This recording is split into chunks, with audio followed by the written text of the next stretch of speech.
Welcome back, guys, to another cryptocurrency news article for you. Today's article comes from Bitcoin Magazine and looks like Brazilian Congressman sees Bitcoin as transformative for the country. Brazilian Congressman Fabio Osterman sees Bitcoin as a means to make tools of the state obsolete and allow for technology to set people free. And that's what Bitcoin does do. It's freedom. It gives people control of their own finances without a third party or a governmental entity. So very nice. So let's go over this article and learn about this Brazilian congressman. In an episode of the Bitcoin Heroes, podcast with guest Fabio Osterman, the Brazilian congressman commented among several subjects on Bitcoin and the adoption of decentralized technologies. This story was shared by local media outlet Boletim Bitcoin. The Brazilian member of parliament said that technologies that promote decentralization have the potential to free Brazil, as they can make many institutions obsolete, such as the central bank and other institutions linked to monetary policy, he shared.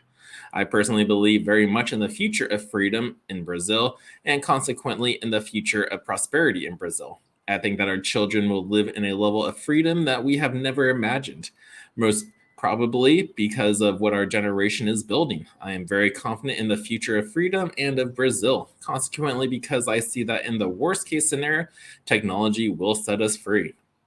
So Brazil is currently ranked number 133 out of 177 countries in the Heritage Foundation's Index of Economic Freedom. The Latin American country hasn't had a significant indication of freedom in any observable aspect.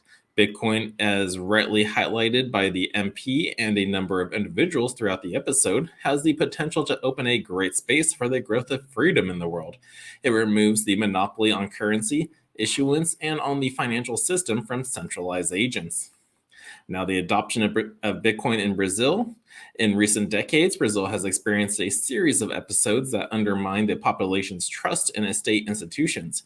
From 1940 to 1994, the country experienced several inflation and occasional moments of the hyperinflation.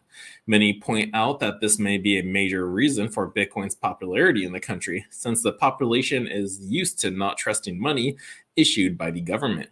Brazil currently has more people investing in Bitcoin and other digital assets than in the US stock market.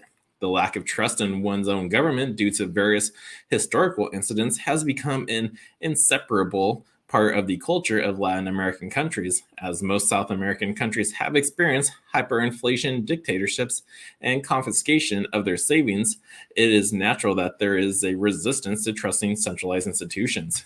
Because it is a decentralized monetary network with no need to trust intermediaries, Bitcoin has become a strong liquid alternative to government-issued money, as well as a way to gain sovereignty through a hard currency running on a censorship-resistant monetary network. Now, technology will set us free. During the conversation, the congressman, who is known for advocating agendas linked to economic freedom, continued. Bitcoin will transform several state tools which today or until recently were considered as indispensable, as even the central bank itself, as authorities of monetary regulation. It will transform them into obsolete sooner or later. As stated, Bitcoin has the real potential to undermine the power of central banks and monetary institutions around the world because it is a money protocol in the virtual cyberspace of the internet. Through aligned incentives and an army of miners struggling to find new blocks and maintain the safety of the network, Bitcoin has stood firm for 13 years, providing a solid monetary network and a highly appreciable liquid asset. The congressman also highlighted the emergence of a number of technologies that have the potential to reduce the role of the state through decentralization. The trend is that will follow that the path is increasing decentralization. It is what some people vulgarly call Uberization, but there is a phenomenon behind that, which is the phenomenon of decentralization, the decentralization of choices. Most likely, Osterman was referring to decentralized applications, which seek to run services from conventional applications and systems through the complex smart contracts. The parliamentarian remarks closely resemble predictions made by economist Milton Friedman, who stated on several occasions that eventually the creation of the internet native money would be responsible for diminishing the role of governments around the world.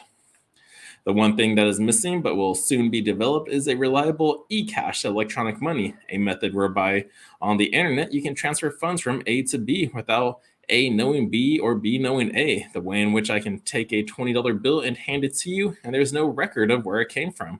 And you may get that without knowing who I am.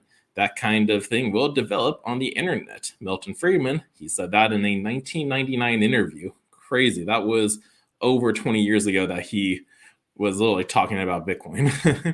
Bitcoin is a hope for Brazil, for Latin America, and for people around the world.